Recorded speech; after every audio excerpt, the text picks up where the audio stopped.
نحمده ونصلي على رسوله الكريم. أما بعد فأعوذ بالله من الشيطان الرجيم. بسم الله الرحمن الرحيم. سبحانك لا علم لنا إلا ما علمتنا إنك أنت العليم الحكيم. وقال الله تبارك وتعالى في مقام آخر: سبحان الذي أسرى بعبده ليلا من المسجد الحرام إلى المسجد الأقصى الذي باركنا حوله لنريه من آياتنا إنه هو السميع البصير. صدق الله مولانا العظيم. بزرگان محترم، آج کا خاص موضوع مسجد اقصی اور یہ کہ ملک شام اور فلسطین سے مسلمانوں کا اسلامی کیا رشتہ ہے، اس مسجد کی کیا اہمیت اور فضیلت ہے. جو آیت کریمہ آپ کی خدمت میں پیش کی گئی، یہ 15واں پارہ یہاں سے شروع ہوتا ہے، سورہ بنی اسرائیل کی یہ آیت، جس میں اللہ تبارک و تعالیٰ نے ملک شام، فلسطین اور مسجد اقصی، گویا ان ساری باتوں کی تفصیلات یہاں پر بیان فرمائی ہے، اور مجمل انداز میں اس کو اللہ تعالیٰ نے ایک جملے میں ذکر فرمایا ہے: الذی بارکنا حولہ، جو سارا علاقہ اور خطہ برکتوں سے بھر دیا گیا ہے. بسا اوقات یہ سوال پیدا ہوتا ہے کہ ہمیں ملک شام سے، فلسطین سے، مسجد اقصی سے اتنی کیوں محبت ہے؟ یا بہت سو کو سوال تو ہوتا ہے لیکن اس کا جواب معلوم نہیں ہونے سے کافی حیرانی پریشانی ہوتی ہے. موجودہ حالات میں ہماری کیا ذمہ داری ہوتی ہے، ان باتوں کو آپ کی خدمت میں پیش کیا جائے گا. پہلی بات آپ اچھی طرح سمجھیں، فلسطین یہ ملک شام کا ایک مغربی حصہ کہلاتا ہے. فلسطین یہ ملک شام میں ہے، اور ملک شام کے مغربی حصے کو فلسطین کہا جاتا ہے. فلسطین یہ مکۃ المکرمہ سے تقریباً 1300 کلومیٹر کے فاصلے پر واقع ہے. دراصل سارا ملک شام اور خصوصاً فلسطین یہ دراصل انبیاء علیہم السلام کی سرزمین ہے. تمام انبیاء بنی اسرائیل کا یہ مرکز رہا ہے. اللہ تبارک و تعالیٰ نے وہاں طرح طرح کی برکتیں نازل فرمائی ہے. اس فلسطین میں بہت سارے شہر ہیں، تقریباً 35 سے زیادہ شہروں پر فلسطین مشتمل ہے. ان میں سب سے زیادہ اہم یہ 2 شہر کہلاتے ہیں. ایک شہر الخلیل، دوسرا شہر القدس یا بیت المقدس یا بیت المقدس، آپ اسے کہہ سکتے ہیں. ان 2 شہروں کی بہت زیادہ اہمیت ہے. شہر الخلیل یہ فلسطین کا وہ اہم شہر ہے جہاں پر آج سے تقریباً 4000 سال پہلے حضرت سیدنا ابراہیم خلیل اللہ علیہ السلام یہاں پر تشریف لائے تھے، اور بالآخر حضرت سیدنا ابراہیم خلیل اللہ علیہ السلام کی ہی طرف نسبت کر کے اس شہر کا نام الخلیل رکھ دیا گیا ہے. اسی شہر کے اس نسبت کے بعد ہی اللہ تعالیٰ نے اس کی آباد کاری کا سلسلہ جاری ساری فرما دیا تھا، بالآخر شہر الخلیل میں بڑے بڑے انبیاء علیہم الصلاۃ والسلام آج بھی مدفون ہیں، جن میں حضرت سیدنا ابراہیم خلیل اللہ علیہ الصلاۃ والسلام کی قبر اطہر، ان کے بیٹے حضرت اسحاق علیہ الصلاۃ والسلام کی قبر اطہر، ان کے بیٹے حضرت سیدنا یعقوب علیہ الصلاۃ والسلام کی قبر اطہر، ان کے بیٹے حضرت سیدنا یوسف علیہ الصلاۃ والسلام کی قبر اطہر، اسی طرح حضرت ابراہیم علیہ الصلاۃ والسلام کی دوسری بیوی حضرت سارہ، حضرت اسحاق علیہ السلام کی بیوی، حضرت یعقوب علیہ الصلاۃ والسلام کی بیوی، یہ سب کے سب شہر الخلیل میں ایک جگہ ایک دائرے میں مدفون ہیں، آج بھی موجود ہیں۔ اللہ تعالیٰ کروڑوں رحمتیں درود و سلام ہمارے انبیاء علیہ السلام پر نازل فرمائے۔ حضرت سیدنا سلیمان علیہ الصلاۃ والسلام نے اپنے زمانے میں جب شہر البیت المقدس بلکہ فلسطین اور بیت المقدس کی آب یاری اور آب کاری کا کام کیا تو اس وقت اس پر انہوں نے گنبد بنائے تھے۔ آج بھی وہ پوری اپنی رونق اور آب و تاب اور اللہ کی رحمتوں کے ساتھ یہ انبیاء علیہ الصلاۃ والسلام کا مدفن یہ بنی ہوئی سرزمین ہے۔ حدیث پاک میں ہے، اللہ کے پیارے حبیب صلی اللہ تعالی علیہ وسلم نے ایک مرتبہ دعا ارشاد فرمائی، سعادت اور خوشحالی ہو ملک شام والوں کے لیے، سعادت اور خوشحالی ہو ملک شام والوں کے لیے، سعادت اور خوشحالی ہو ملک شام والوں کے لیے۔ 3 مرتبہ اللہ کے نبی نے ملک شام کے حق میں دعا فرمائی۔ یہ ترمذی شریف کی روایت ہے۔ صحابہ نے پوچھا، یا رسول اللہ، اتنی برکتوں اور سعادت کی دعائیں ملک شام کے لیے کیوں؟ اللہ کے نبی صلی اللہ تعالی علیہ وسلم نے اس کے جواب میں یہی بات ارشاد فرمائی کہ اللہ تبارک و تعالیٰ نے ملک شام کو اپنی رحمتوں اور برکتوں سے بھر دیا ہے۔ یہ انبیاء بنی اسرائیل کا مرکز ہے سارا ملک شام، اور ملک شام میں خصوصاً فلسطین، اور فلسطین میں شہر الخلیل، اور اس میں شہر القدس، یہ انبیاء علیہم الصلاۃ والسلام کی انتہائی مقدس سرزمین ہے۔ سارا کا سارا زمین اللہ کی رحمتوں اور برکتوں سے بھری ہوئی ہے۔ حدیث پاک میں ہے کہ ساری زمین پر ملک شام کی زمین کا کوئی حصہ ایسا خالی نہیں ہے جس پر اللہ کے کسی نبی نے نماز نہ پڑھی ہو یا وہاں پر انہوں نے رہائش نہ اختیار کی۔ ساری سرزمین پر، اور اسی سرزمین پر یہ ملک شام جس میں فلسطین ہے، اور پھر اس فلسطین میں بیت المقدس ہے، اللہ کے فرشتے اس سرزمین پر سایہ کیے ہوئے ہیں۔ حضرت سیدنا یعقوب علیہ الصلاۃ والسلام، حضرت ابراہیم علیہ الصلاۃ والسلام جب یہاں تشریف لائے، جہاں آج مسجد بیت المقدس بنی ہوئی ہے، جہاں قبۃ الصخرہ ہے، اور ہم سب کا قبلہ اول جہاں بنا ہوا ہے، مسلمانوں ہمیں پہلے اچھی طرح اس سے واقفیت ہونی چاہیے۔ حضرت یعقوب علیہ الصلاۃ و حضرت سیدنا ابراہیم علیہ الصلاۃ والسلام جب یہاں تشریف لائے، فلسطین میں بیت المقدس میں جہاں تشریف لائے، اور آپ نے جہاں قیام فرمایا، حضرت ابراہیم علیہ السلام نے جہاں نمازیں پڑھی، ایک زمانے کے بعد ان کے پوتے حضرت سیدنا یعقوب علیہ الصلاۃ والسلام نے سب سے پہلے یہاں پر مسجد اقصیٰ کی بنیاد ڈالی، اور مسجد اقصیٰ کی بنیاد ڈال کر اس کا نام بیت ایل رکھا۔ یہ بیت ایل، اس کا نام حضرت یعقوب علیہ الصلاۃ والسلام نے رکھا، اور پھر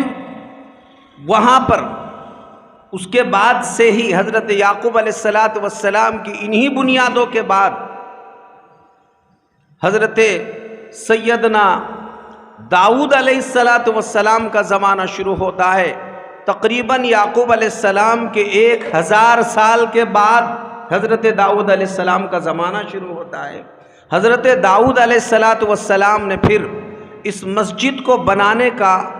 ایک بہت بڑا فیصلہ لیا، بلکہ اس کی بنیادیں تیار فرمائی، اور اثر نو یعقوب علیہ السلام کی بنیادوں پر حضرت داؤد علیہ السلام نے اس مسجد کو بنانا چاہا، لیکن زندگی نے وفا نہ کیا اور ابھی مکمل مسجد اقصیٰ بن نہ سکی۔ اس سے پہلے حضرت داؤد علیہ السلام کی وفات کا وقت آیا تو حضرت داؤد علیہ السلام نے اپنے بیٹے حضرت سلیمان علیہ السلام کو وصیت فرمائی کہ بیٹا اس مسجد کا کام تم مکمل کریں اور تکمیل کو اس کو پہنچائے۔ چنانچہ حضرت سلیمان علیہ السلام کا زمانہ حضرت یعقوب علیہ السلام کے تقریباً 1000 سال بعد آتا ہے۔ حضرت سلیمان علیہ السلام کو اللہ نے تسخیر جنات عطا فرمائے تھے، سارے جنات ان کے قبضے میں تھے۔ حضرت سلیمان علیہ السلام نے دریاؤں سے موتی، ہیرے اور جواہرات نکالنے کا حکم فرمایا، اور بہت بڑا سونا اور چاندی سے مل کر حضرت سلیمان علیہ السلام نے جناتوں کے ذریعے سے اس مسجد کو بنانے کا ایک پلان بنایا اور اس کو آباد کرنے کا ایک نقشہ بنایا، اور بہت بڑی ایک مسجد کا انہوں نے حضرت سلیمان علیہ السلام نے کام شروع کر دیا۔ حضرت سلیمان علیہ السلام نے کام شروع کیا، اور بس اب کام جب آخری مراحل کو آ چکا تھا تو سلیمان علیہ السلام اپنے آپ کو ایک شیشے میں انہوں نے کھڑا کیا، اور اس طرح اپنے ٹھوٹی کے نیچے عصا رکھا، اور عصا رکھ کر یوں کھڑے ہوئے، اور کھڑے ہو کر کام کی نگرانی کرتے رہے کہ جنات برابر سے کام کر رہے ہیں یا نہیں کر رہے ہیں۔ اب یہ کام تو شروع ہوا، لیکن بات ایسی بنی کہ حضرت سلیمان علیہ السلام کی وفات اللہ تعالیٰ نے وہیں مقدر فرما دی تھی، اس لیے سلیمان علیہ السلام کی وفات اسی حالت میں ہوئی۔ جنات یہ سمجھ رہے تھے کہ ہماری نگرانی ہو رہی ہے، اور وہ برابر کام مکمل ہو گیا، اور حضرت سلیمان علیہ السلام جس عصا پر سہارا دے کر کھڑے ہوئے تھے اس عصا کو دیمک لگ گئی، اور 1 سال کے بعد وہ لکڑی ٹوٹ گئی، اور حضرت سلیمان علیہ السلام وہاں پر جو ہے وفات کے بعد گویا وہاں ان کو حضرت سلیمان علیہ السلام آرام فرمانے لگے۔ جنات کو اس وقت پتہ چلا کہ حضرت سلیمان علیہ السلام کی تو وفات ہو چکی، اس کا اندازہ لگایا گیا کہ 1 سال کیسے ہوا، تو دیمک کو لکڑی پہ چھوڑا گیا کہ ایک دن میں یہ لکڑی کتنی کھاتی ہے، سال بھر کا اندازہ لگایا گیا کہ اتنا حصہ کھاتی ہے۔ اس سے پتہ چلا کہ 1 سال ہو چکا تھا حضرت سلیمان علیہ السلام کی وفات کو، اور وہ کام مکمل ہو گیا۔ اس طرح مسجد اقصیٰ کی آباد کاری ہوئی، اور مسجد اقصیٰ الحمدللہ اس وقت تیار ہوئی۔ حضرت سلیمان علیہ السلام اس کے بانی نہیں ہیں، مسجد اقصیٰ کے بانی حضرت یعقوب علیہ السلام ہے، اور اس کی ابتدا میں یہاں پر ٹھکانہ حضرت ابراہیم علیہ السلام نے ڈالا تھا۔ اسی لیے حضرت ابو ذر غفاری رضی اللہ تعالی عنہ نے حضور اکرم صلی اللہ علیہ وسلم سے سوال کیا کہ حضور سب سے پہلی زمین پر مسجد کون سی ہے؟ اللہ کے نبی صلی اللہ علیہ وسلم نے فرمایا مسجد حرام۔ حضرت ابو ذر غفاری رضی اللہ عنہ نے فرمایا اس کے بعد کون سی مسجد بنی؟ تو حضرت ابو ذر غفاری رضی اللہ تعالی عنہ کے اس سوال پر حضور اکرم صلی اللہ علیہ وسلم نے ارشاد فرمایا مسجد اقصیٰ۔ حضرت ابو ذر غفاری رضی اللہ عنہ نے پوچھا کہ حضور دونوں مسجدوں کے بیچ میں کتنا فاصلہ ہے ان کی بنیادوں میں؟ حضور اکرم صلی اللہ علیہ وسلم نے فرمایا 40 سال کا۔ حضرت ابراہیم علیہ السلام نے جس طرح بیت اللہ کی بنیادوں پر بیت اللہ شریف پہلے قائم فرمایا، اور قائم کرنے کے بعد وہاں پر پھر بیت اللہ کی آبادی بنی، اسی طرح ٹھیک 40 سال کے بعد حضرت ابراہیم علیہ السلام کے ٹھیک جو ہے 40 سال کے بعد ان کے پوتے حضرت یعقوب علیہ السلام نے مسجد اقصیٰ کی بنیاد ڈالی تھی، اور پھر وہ مسجد اقصیٰ کے بعد حضرت اس کے 1000 سال کے بعد حضرت سلیمان علیہ السلام کے زمانے میں مسجد اقصیٰ مکمل طور پر پوری طرح سے تیار ہو گئی۔ اب یہ بات آپ کو سمجھانے کی ضرورت ہے، سمجھانا ہے کہ بھائیوں اس طرح سے جتنے انبیاء بنی اسرائیل آئے، تمام انبیاء بنی اسرائیل کا مرکز، تمام انبیاء بنی اسرائیل کا وطن، تمام انبیاء بنی اسرائیل جو ہزاروں کی تعداد میں ہے، ان سب کا مرکز جو ہے ملک شام رہا۔ ملک شام میں خصوصاً فلسطین رہا، اور فلسطین میں ان کا قبلہ بیت المقدس رہا، جس کی ہم سب کے دل میں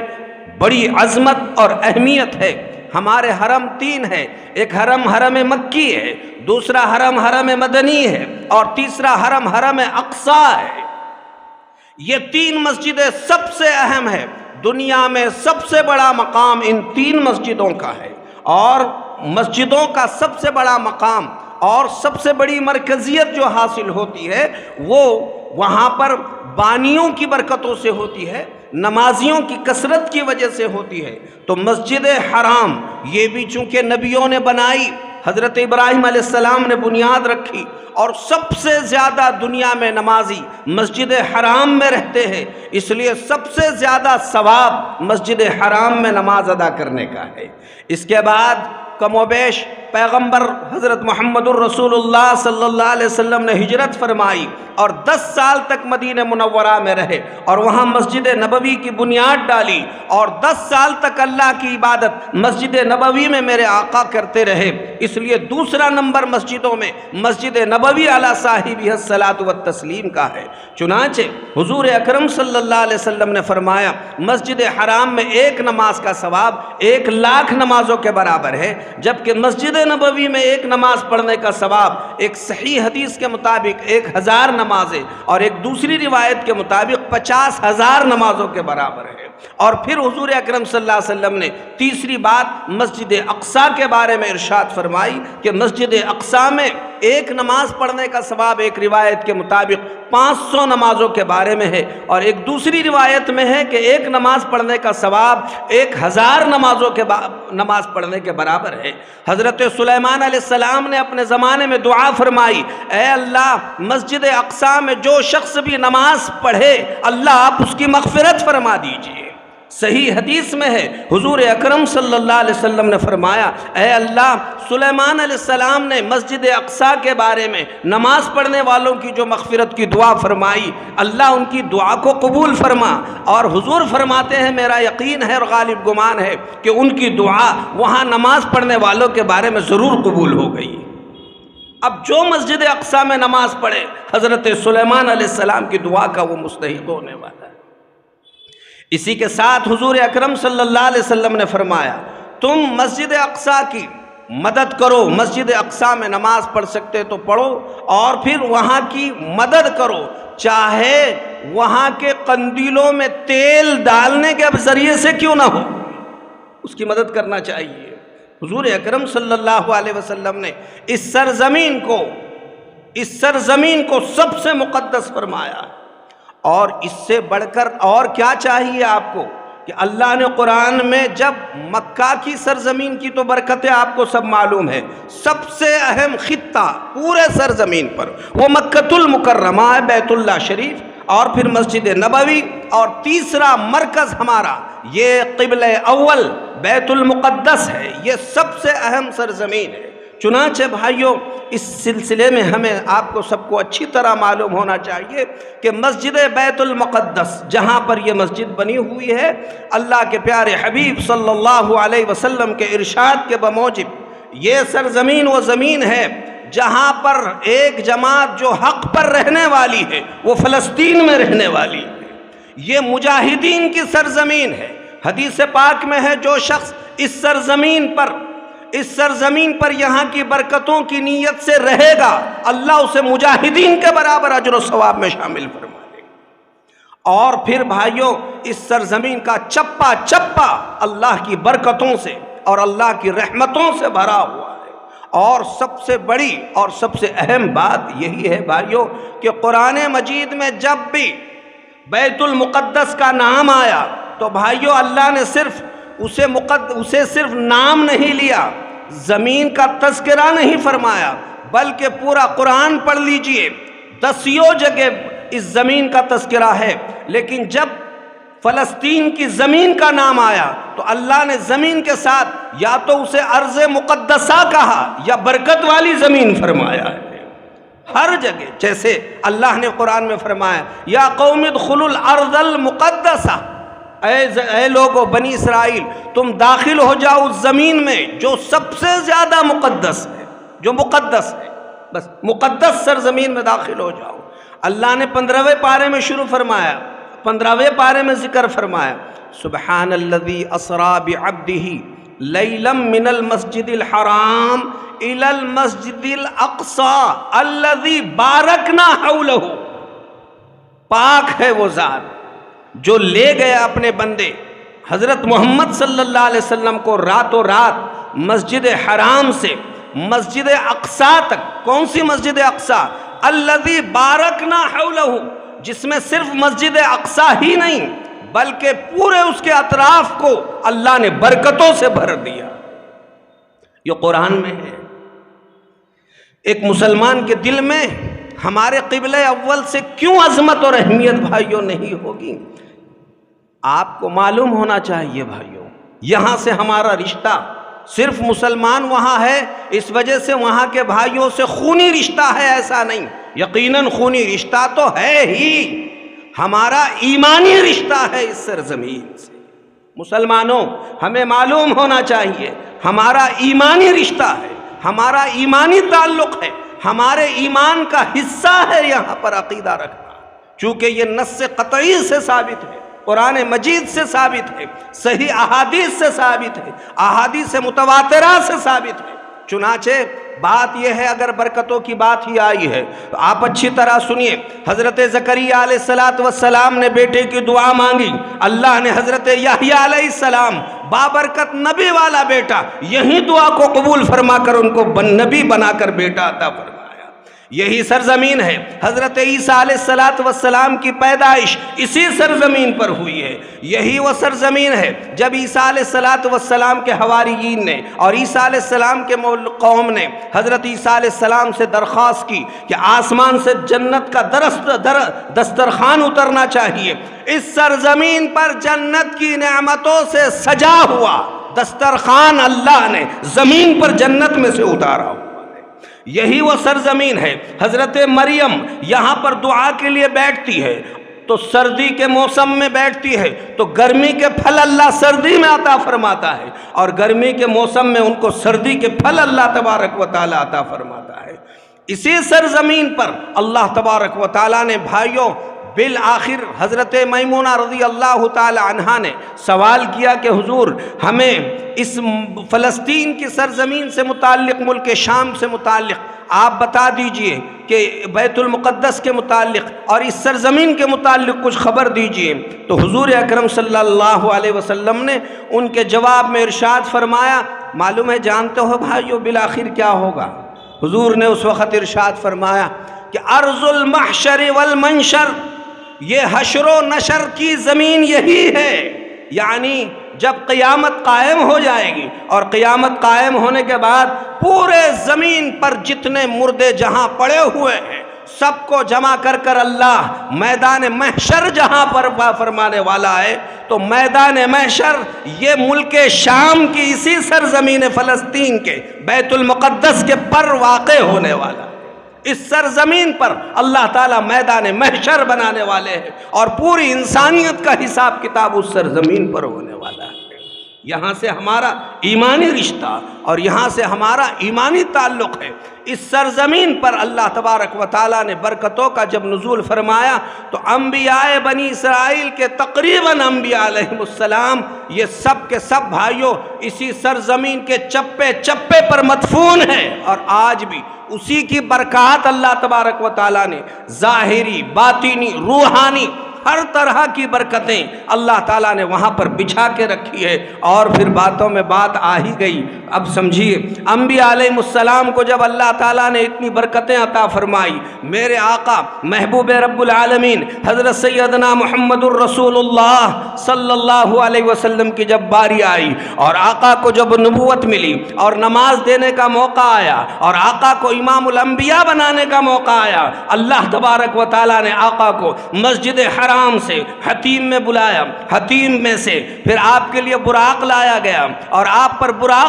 کو براق پر سوار کر کر آپ علیہ الصلاۃ والسلام براق کے ذریعے سے آپ کی سواری چلتی رہی، اور ملک شام میں فلسطین میں بیت المقدس، اور بیت المقدس میں مسجد بیت المقدس جسے آج آپ مسجد اقصیٰ کا نام دیتے ہیں، آقا کو اسی مسجد بیت المقدس میں لایا گیا۔ جس گیٹ سے اللہ کے پیارے حبیب مسجد بیت المقدس میں داخل ہوئے تھے، آج بھی اس دروازے کا نام باب محمد رکھا ہوا ہے۔ اور وہاں پر ایک پتھر تھا، پتھر میں کنڈی والا انداز ایک تھا جس میں سوراخ تھا، اللہ کے نبی نے اسی سے اپنی سواری براق کو باندھ کر مسجد اقصیٰ میں داخل ہوئے تھے۔ یہ مسجد اقصیٰ ایک بہت بڑی فصیل میں، یہ احاطے میں بند ہے، اور اس احاطے میں آپ نے دیکھا ہوگا ایک سرمگی والا انداز کا ایک گنبد بنا ہوا ہے، اور ایک پیلے انداز کا سنہری انداز کا بنا ہوا گنبد ہے۔ وہ جو گنبد سنہری انداز کا بنا ہوا ہے، اس گنبد کا نام قبۃ الصخرہ ہے، اسی گنبد کا نام قبۃ الصخرہ ہے۔ اور سرمگی والا جو گنبد ہے یہ قبلہ ہے، اور اسی قبلے کی طرف رخ کر کر اللہ کے پیارے حبیب جب یہاں تشریف لائے، اب کیا کہیے، اذان وہاں پر ہوئی، اذان کے بعد مصلی بچھا ہوا تھا، سارے انبیاء صف میں کھڑے ہوئے تھے، اور انتظار تھا کہ آج امام کون بنتا ہے۔ جبرائیل امین نے آگے بڑھ کر عرض کیا،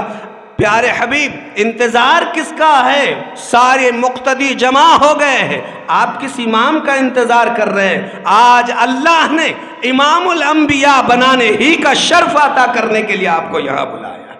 آگے بڑھیے اور نماز پڑھیے۔ کم و بیش 1,24,000 انبیاء اسی سرزمین پر جمع ہو کر اللہ کے پیارے حبیب نے ان کی یہاں امامت فرمائی، اور آپ اسی سرزمین پر امام الانبیاء بنے، امام الکل بنے، سید الاولین والآخرین، سید الانس والجن والکل بنے۔ جو کچھ ہو سکتا ہے اللہ نے یہاں بنایا، اور اسی قبۃ الصخرہ سے اللہ کے پیارے حبیب کو جبرائیل امین نے ایک بہترین سواری منگا کر یہاں سے ایک رف کے ذریعے سے اللہ کے پیارے حبیب کا معراج کا واقعہ ہوا، اور آقا کی آسمانوں پر بلندی ہوئی، اور ساتوں آسمان کے اوپر آپ علیہ الصلاۃ والسلام تشریف لے گئے، اور آپ جنت النعیم کا آپ نے دیدار فرمایا، جنت کا دیدار فرمایا۔ وہاں پر اتنے دور رسائی ہوئی کہ فرشتے جو تقدیر کے فیصلے لکھ رہے تھے ان کے قلموں کی آواز اللہ کے نبی سن رہے تھے، اور پھر آپ بڑھتے ہی رہے، اتنا بڑھے کہ اب جب بات آئی بھائیو عرش کی، تو عرش پر پہنچے، اور عرش پر پہنچنے کے بعد جبرائیل امین نے بس یہاں پر آ کر کہا، آقا اب تو بات یہ ہے یہاں سے آگے اللہ ہوگا اور محمد الرسول اللہ ہوں گے۔ اگر جبرائیل ایک بال برابر بھی یہاں سے آگے بڑھ گیا تو جل کے راکھ اور خاک ہو جائے گا، یہاں سے آگے میری بڑھنے کی۔ اللہ نے اپنے تمام حجاب کبریائی، جب ایک اللہ کے بندوں کے درمیان 70,000 پردے اللہ نے ڈالے ہوئے ہیں، آقا کے استقبال میں اللہ نے 70,000 فرشتے، 70,000 پردے ہٹا کر اپنا دیدار اللہ کے پیارے حبیب کو فرمایا ہے، اور براہ راست اللہ سے اللہ کے پیارے حبیب نے تکلم فرمایا، بات چیت فرمائی، اور بات فرمانے کے بعد اللہ تبارک و تعالیٰ کے دربار میں حضور نے پہلے تو تحفہ پیش فرمایا، التحیات للہ والصلوات للہ والطیبات للہ، یعنی اے اللہ تمام بدنی عبادتیں، تمام مالی عبادتیں، اور اللہ کے نبی صلی اللہ علیہ وسلم تمام مالی اور بدنی اور تمام عبادتیں صرف اللہ آپ کے لیے ہے۔ اللہ نے اسی وقت ارشاد فرمایا تھا، السلام علیکہ ایھا النبی، پیارے حبیب میرے محبوب آپ نے 3 تحفے لائے، آپ کو بھی 3 تحفے دیے جاتے ہیں۔ السلام علیکہ ایھا النبی ورحمۃ اللہ وبرکاتہ، آپ پر بھی سلام ہو، رحمت ہو اور برکتیں ہوں، آپ کو یہ 3 تحفے دیے جاتے ہیں۔ آقا کو اسی وقت پوری امت یاد آئی، اور آپ نے اس وقت کہا السلام علینا وعلی عباد اللہ الصالحین، مجھ پر تو ہو گیا، میرے امت پر کیا ہے؟ تو امت پر بھی اللہ نے اسی وقت سلام بھی پیش فرمایا،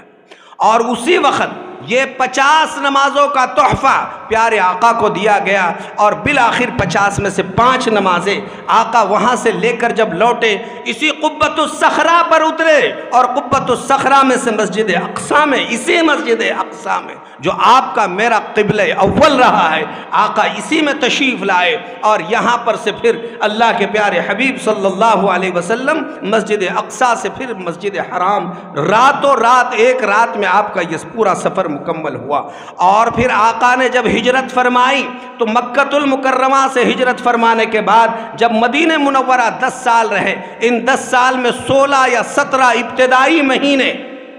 اللہ کے نبی کا قبلہ اول 17 مہینوں تک آقا اسی ملک شام کے فلسطین میں بیت المقدس میں مسجد اقصیٰ کی طرف رخ کر کر آپ علیہ السلام نماز ادا فرماتے رہے۔ 16-17 مہینے کے بعد پھر قبلہ بدل کر بیت اللہ شریف دوبارہ ہمارا قبلہ بنا ہوا ہے۔ میرے بھائیوں، یہ ہے برکتیں مسجد اقصیٰ، ملک فلسطین اور پھر اسی ملک شام کے مغربی حصے فلسطین، اور فلسطین میں مسجد بیت المقدس کی، جس سے ہمارا آپ کا سب کا ایمانی تعلق، ایمانی رشتہ اور روحانی رشتہ جڑا ہوا ہے اور قیامت تک رہے گا۔ بالآخر قرب قیامت جب دجال آئے گا، اسی فلسطین کے جامع مسجد میں حضرت عیسیٰ علیہ السلام اور حضرت مہدی کا یہاں پر یہ جو ہے وہاں پر ان کا مرکز ہوگا، اور اسی جامع مسجد میں یہاں کی ملک فلسطین کے حضرت عیسیٰ علیہ السلام اتر کر پھر قرب قیامت اسی فلسطین میں ایک باب لد یعنی فصیل کا جو بڑا گیٹ ہوتا ہے، ایسے گیٹ کے پاس دجال کو یہیں پکڑ کر حضرت عیسیٰ علیہ السلام قتل فرما دیں گے، اور پھر دنیا کا سارا معاملہ اس کے بعد۔ تو ہمارا سارا ایمانی رشتہ، ایمانی تعلق، روحانی مرکزیت بیت اللہ اور مکۃ المکرمہ کے بعد اگر کوئی بڑی جگہ ہے تو بھائیوں مکۃ المکرمہ اور مدینہ طیبہ، اور مدینہ طیبہ میں میرے آقا و مولا حضرت سیدنا محمد الرسول اللہ صلی اللہ علیہ وسلم جہاں آرام فرما رہے، اس کے بعد اگر دنیا میں کوئی مقدس سرزمین آپ کو نظر آتی ہے بھائیوں، تو آپ اچھی طرح اندازہ لگائیے وہ مسجد اقصیٰ ہے۔ اس سے ہمارا ایمانی رشتہ ہے، ایمانی تعلق ہے، ایمانی ہمارا سب کچھ وہاں سے ہمارا جڑا ہوا ہے۔ شرعی نقطہ نظر سے 3 مسجدیں ایسی ہیں جن کی باضابطہ نیت کر کر اس کی زیارت کے لیے جانا چاہیے، اور وہ لا تشد الرحال الا علی 3 مساجد، حدیث پاک میں ہے 3 مسجدوں کے لیے شد رحال باندھو اور لخت سفر باندھو اور وہاں جا کر عبادت کا عزم و ارادہ کرو۔ مسجد حرام، مسجد نبوی اور مسجد اقصیٰ، یہاں باضابطہ اس کی نیت کر کر نکلنے والا بھی اجر و ثواب سے مالا مال کر دیا جاتا ہے۔ آج وہ ملک شام کا مغربی حصہ فلسطین، اور اسی فلسطین کے شہر القدس، اور یہاں پر جو بھائیوں دراصل بات یہ ہے کہ فلسطین میں اتنی برکتیں ہیں، لیکن شیطان ہر جگہ اپنا اثر بتاتا ہے، اور چونکہ وقت مختصر ہے اس لیے آپ کو چلتے ہوئے یہ بات بتانا انشاءاللہ فائدے سے خالی نہیں ہوگا۔ بات یہ ہے کہ دشمنوں نے، یہودیوں نے، غاصب یہودی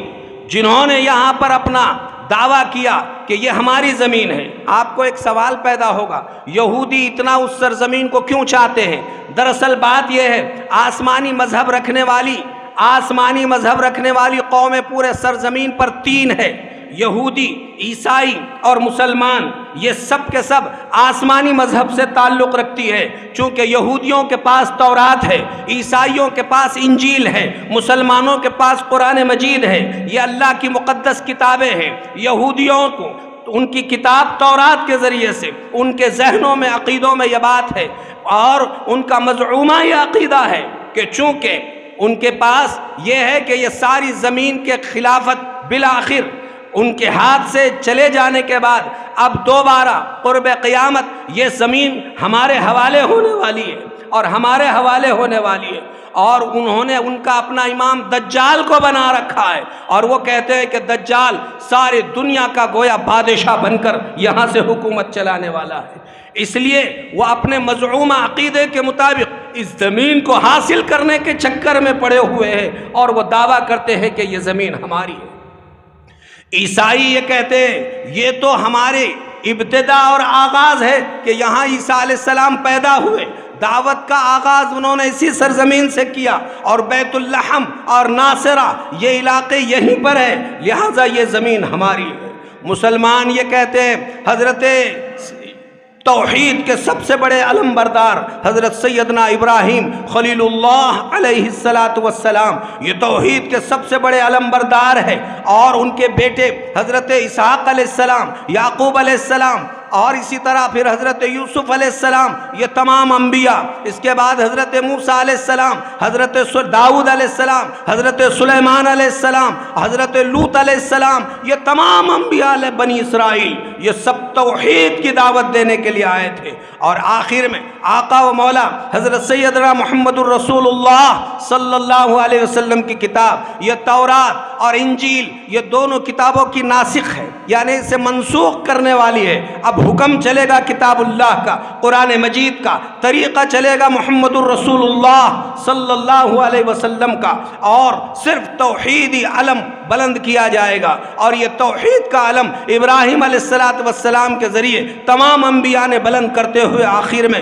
آقا و مولا حضرت محمد الرسول اللہ صلی اللہ علیہ وسلم نے بلند کیا ہے۔ لہٰذا اس زمین کے سب سے زیادہ مستحق اگر کوئی ہے وہ مسلمان ہے۔ الحمدللہ اسی کے مطابق حضرت عمر فاروق رضی اللہ عنہ کے دور میں پورے زمین پر قبضہ مسلمانوں کا رہا، اور پھر اس کے بعد سلسلہ چلتا رہا، حتیٰ کہ صلاح الدین ایوبی نے باضابطہ سارے سرزمین کو پھر سے فتح کر کر اپنے قبضے میں لے کر الحمدللہ مسلمانوں کے حوالے کیا، اور اس کے بعد یہ سلسلہ پھر چلتا رہا، حتیٰ کہ صہیونی طاقتیں وہاں پر ابھرتی رہی، اور دشمنوں نے پھر وہاں پر آپس میں خلا پیدا کرنے کی سازشیں کوششیں کی، تو ملک شام کے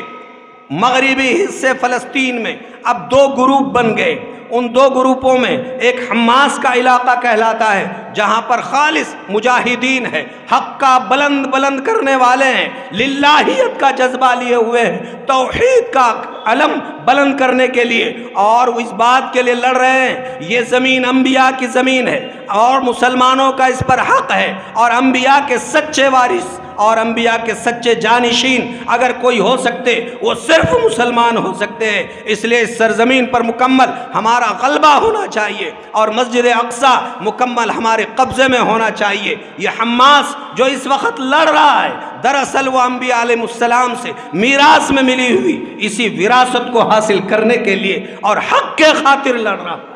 یہ بالکل حق کے لیے لڑ رہا ہے، یہ مجاہدین فی سبیل اللہ ہے، یہ غازی ہے، یہ حق پر ہے۔ ان کے لیے دعائیں کرنا، ان کے لیے صدقہ خیرات کرنا، ان کے لیے 2 رکعت صلاۃ الحاجت پڑھنا، آپ کے بس میں جو ہو سکتا ہے کرنا ہر مسلمان پر فرض ہے۔ جو ہو سکتا ہے کرے اور اللہ تبارک و تعالیٰ سے مانگے، ورنہ قیامت کے دن بھائیوں اگر ہمارے ہاتھ 2 رکعت کے لیے نہ اٹھے تو قیامت کے دن ہماری پوچھ ہونے والی ہے کہ تم نے تمہارے قبلہ اول اور حق کے خاطر جو زمین اس وقت اللہ نے دنیا میں پھیلایا ہے اس کے لیے تم ہاتھ تو اٹھا سکتے تھے، 100 روپے صدقہ تو دے سکتے تھے،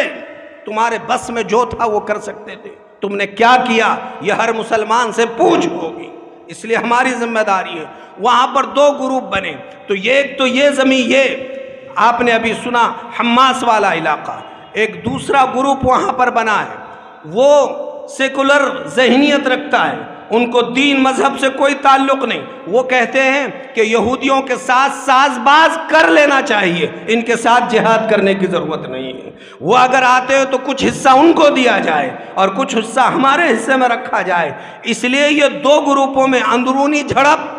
اور اوپر سے آپ دیکھ رہے ہیں یہ حالات اس وقت کے تو سب آپ کے سامنے ہیں۔ مجھے آج کے حالات پر کچھ تبصرہ نہیں کرنا ہے چونکہ آج کے حالات مجھ سے بہت زیادہ آپ جانتے ہیں، لیکن آج سے 4000 سال سے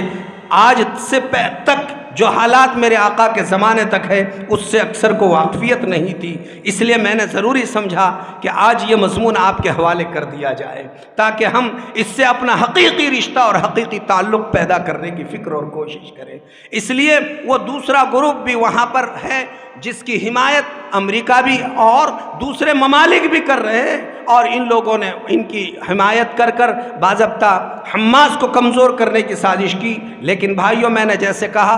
میرے نبی نے ارشاد فرمایا میرے امت میں ایک جماعت برابر ایسی رہنے والی ہے، منصورین، اللہ ان کی مدد کر کے رہے گا۔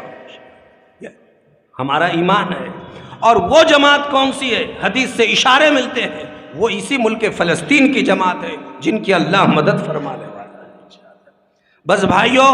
رات میں نیند جب بھی آپ کی بیدار ہو جائے،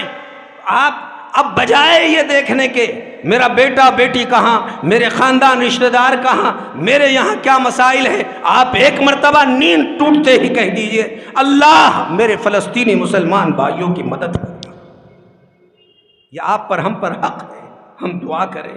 صدقہ خیرات کریں، اس سے اپنا ایمانی تعلق اور رشتہ قائم کریں، اور اللہ کے لیے میرے بھائیوں اس طرح کی اگر ہماری فکریں رہے گی تو اللہ ضرور مدد فرما کے رہے گا۔ جاء الحق وزهق الباطل ان الباطل كان زهوقا۔ آپ ان کے انٹرویو اور ان کے حالات سنیے، وہاں ایک عورت یہ کہنے لگی ہے کہ ہمیں